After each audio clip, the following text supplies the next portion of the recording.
One of the greatest gifts of working with Sustainable Eastern Ontario is the diversity of caring people. Over the past 10 years, Sustainable Eastern Ontario has been a go-to support for sustainability and environmental non-for-profits and charities across the region in capacity building, management, training, and employment. There are over 250 environmental initiatives that are part of the network, of which are over 200 smaller non-for-profits that use their services and support on a regular basis. We've worked in many ways with SEO over the past decade. We've been involved in joint projects of many kinds, including curriculum development, grant writing, partnership programs, and most recently, an abundance of interns who have helped us realize our mission. When we first came into contact with SEO, we were a fledgling young organization. It's not an exaggeration to say that in those early years, without the support of SEO, and Kristina Inrig in particular, I don't think Wintergreen Studios would have survived. Using the Biosphere Eco-City model was easy, but running a nonprofit was very difficult, and without an organization like Sustainable Eastern Ontario, it would have been a tremendous challenge to continue. Sustainable Eastern Ontario is basically part of Youth Climate Lab's inception story. Very much the reason why we were actually able to incorporate and grow in the ways that we have over the last 4 years. When we started in 2017, we really were just a group of young people trying to do cool projects. They've helped us sustain and grow and build the capacity of our organization, right from our board members down to interns that we didn't know we needed. I always thought that it was important that we kind of just take a step and just reevaluate our entire relationship with nature. So many other cultures have such a better way of placing themselves in nature. Like so many indigenous communities understand intrinsically that we're all part of the one ecosystem, and this is something we should all strive to remember. Sustainable Eastern Ontario, now based at the Apartment Sustainability Office in Ottawa South, has grown over the years in its own initiatives, including a Francophone network.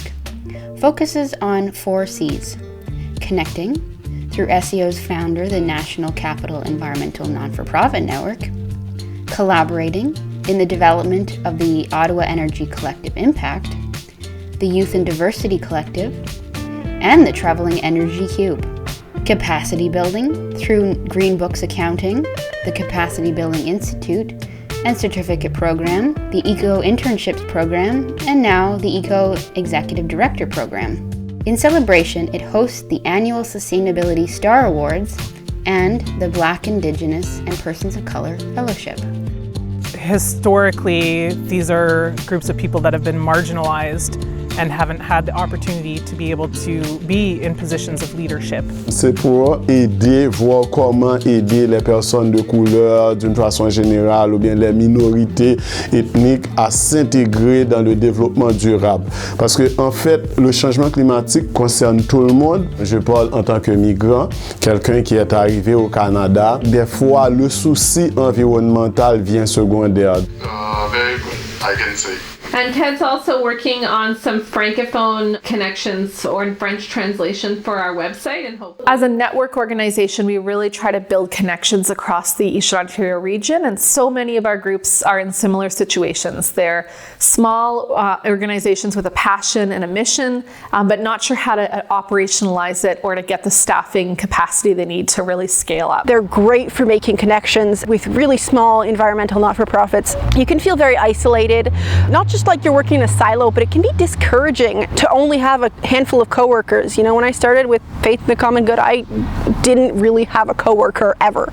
So being able to talk with other people who are in the same situation, who are in these very, very small shops, it's like having coworkers in times where you don't. It's like having people to bounce ideas off of and things like that.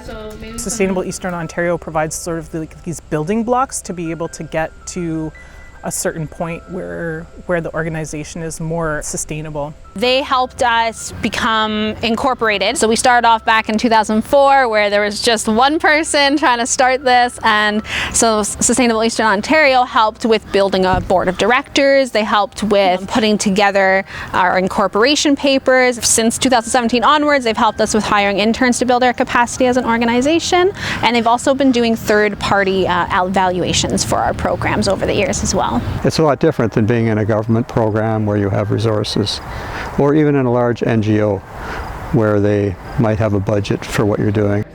All volunteer until Nasha came a couple of years ago. I started off as an intern and I joined the organization as one of the first staff, and it was really exciting because it's a local grassroots organization, and I've always been very passionate about working at a community level, and I've always been passionate about sustainability as well. And now we have some staff to do that, so it's not just me anymore, and this intern training program sponsored by SEO has allowed us to have 2 new interns that are doing a really great job at working on our community sustainability plans and a tree talk series. Tucker House, being part of the network, we benefit from it in so many ways. Me personally, because as I came as a new executive director, my background was more in education. Therefore, I really needed to understand what a nonprofit was all about. We were planning this initiative working with young people from like 6 different countries, trying to influence the climate negotiations happening at the UN. And we were just talking about basically all the different challenges that we as young people were facing in the work that we were doing at the UN, but also back home. And so just started sort of exploring, okay, well, what can we do, and what are better ways and more radically collaborative ways that we can support each other. And so the Youth Climate Lab was born. But after a while, we started figuring out, okay, we got to incorporate, we got to learn all this stuff about actually being an organization, like what is this? And so Sustainable Eastern Ontario has been honestly pivotal, because that's a big part of where we actually learned how to actually build up an organization. And from then in 2018, we're now a full-time staff of more than 10 people. The thing that stands out for me is Sustainable Eastern Ontario. I had no idea you guys did so much. We work on projects together. Sometimes there's joint funding applications with them, sometimes joint events, and they really do a tremendous work building the capacity of the sector as a whole. This is one example of it, this Ottawa Climate Equity Initiative. Sustainable Eastern Ontario is a partner and having those conversations, providing those insights on local environmental issues, engaging in dialogue with the social inclusion groups. So that's one example, but another example where we've worked perhaps the most closely over the past few years is another initiative called Ottawa Energy Collective Impact. Is really this multi-organizational effort to reduce emissions in buildings. You know, buildings are where basically about half of Ottawa's emissions come from, how we heat, cool, and electrify those buildings. And so getting them down to net emissions by mid-century is a really massive undertaking. Everything from looking at the skills available for green jobs in the trades, what kind of policies do we need for new buildings and retrofits. I attended some SEO workshops and I found it very useful as a volunteer and board member. PERC was founded in 1983. The PEN itself started a couple years later. What kind of people volunteer for the Peace and Environment Resource Center? People who care about our children. People who care about our community. People who care about the air we breathe and the food we eat. And people were just starting to become aware more generally of climate change as an issue, and felt that things like this were not getting enough attention in the mainstream press, and also that it was hard for individuals on their own to take action on issues like this that they cared about. Kristina was a fan of the PEN and realized that the organization was struggling financially, and she got involved initially to help them find other funding sources, develop partnerships with like-minded groups in the region so that they could get back on their feet financially. I was on the board at this time at PERC, and we saw that there really was a match between the organizations. There's a lot more that we can do together if we have kind of a strong networked group of advocacy organizations, each focusing on their own special issue, but each running into a lot of similar problems, whether it's with hiring issues, legal issues. You probably want to ask, when we started our relationship with SEO, it was before SEO was created, when it was just ideas in Kristina's mind. And I didn't always understand what she meant until later, and then it made sense. Kristina was actually the first executive director at Tucker House. And so Kristina was instrumental in building Tucker House into what it is right now. And I think in the process, she learned an incredible amount of information and how to go about things. It's nice to have rural partners as well as partners in the city that are working on environmental issues together. Part of the work that you do helps the nonprofits to get interns, and interns are precious. We need them to survive. That's as simple as that. I met her at Tucker House and we got talking and kind of hit it off, and she said she had a project and that she would really like my help. And I just thought she was an amazing human being, and the opportunity to help with whatever it was that she had in mind was bound to be an adventure and to be some beautiful opportunities. And it certainly turned out that way. Early on, some of us went to all the meetings we could, trying to meet other people and develop networks. One was the National Capital Environmental Network, now called Nonprofit Network, and Kristina Inrig was executive director at the time. The network was starting to take on such a huge life of its own that we realized that this needed to be a focus for a specific organization. And so in 2010, we decided, let's get started on Sustainable Eastern Ontario and have that be the new home of the network.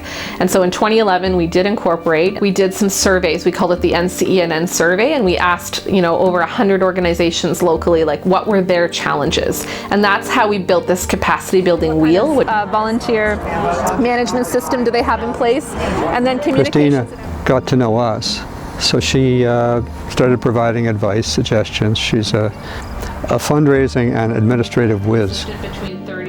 We need great people across the country to work on important environmental issues. And if we don't feel alone, if we feel connected and together, it's going to inspire us and give us that fuel to keep going, because sometimes that burnout and that culture of burnout can be one of the things that really we struggle with. So this year we've done a really interesting new project called Grow, and it's about really encouraging people to take that time for themselves as part of their workday, as part of their life, because we need that personal growth and development. And our culture, our organizational culture, should be encouraging us to take that breather, to take that time, and to be taking our mental health seriously. If we're not finding joy in the moment in the work we do, we're not going to find joy every time, right? All the time. But there needs to be those moments throughout our week that refill us and get us ready, because this is tough work and it can be really heavy work. So we need to be able to be focused, but also to be rejuvenated. One of the most significant things that I'm so proud of Sustainable Eastern Ontario is the development of the capacity building education programs, and just identifying the needs of the people who work in the environmental sector, and how do we make their work more satisfying and easier, that help to streamline that, help to take some of the stress out of those jobs. They're often small organizations. They've got a lot of volunteers that come and go, variable budgets. I learned a ton from my time at the capacity building training program. Things as simple as how to write a grant. In 2020, I took the capacity building course, which was amazing, and I was able to sort of put together some of the stuff I'd been working on for the Frontenac Archbiosphere Network on the admin side of things, and put it into a more structured format of understanding through the capacity building course. And so it's been really impactful to be able to kind of learn all those critical pieces of actually building an organization, as well as be in a position where we're able to explore what are other collaborations, and also how can we offer capacity building, and how can we sort of further strengthen the capacity building that we do with the young people that we support. One of the things that I've been constantly impressed by in working with SEO is the ways in which various other organizations, mostly nonprofit, come together to make one another stronger. One of the ways that they do this is to recognize other nonprofits, partly through the award system like the SEO Sustainability Awards, and we're a happy recipient of one of those. But even more important, bringing together like-minded people in similar positions so that they can learn from each other's experiences.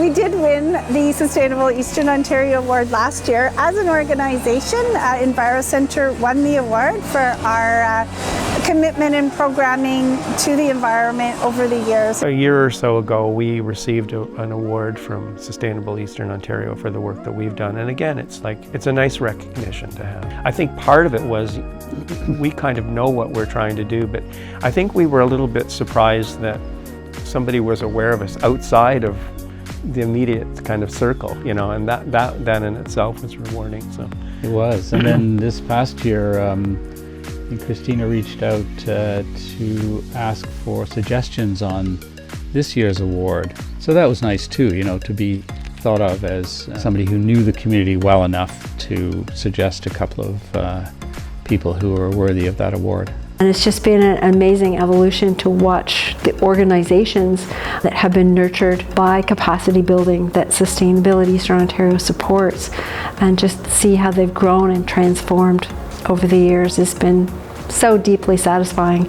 And continuing to work with Kristina as a friend is always inspiring. Vit l'effet des changements climatiques. Donc il faut quand même prendre des actions concrètes dès aujourd'hui pour qu'on puisse assurer un avenir aux générations futures. We have to support one another, give each other hope, give each other kind of that little push to do the little thing we can. And I think that's what it is for all the issues that are happening in the world, is that we all need to kind of make a change towards sustainability in all of the ways to be better.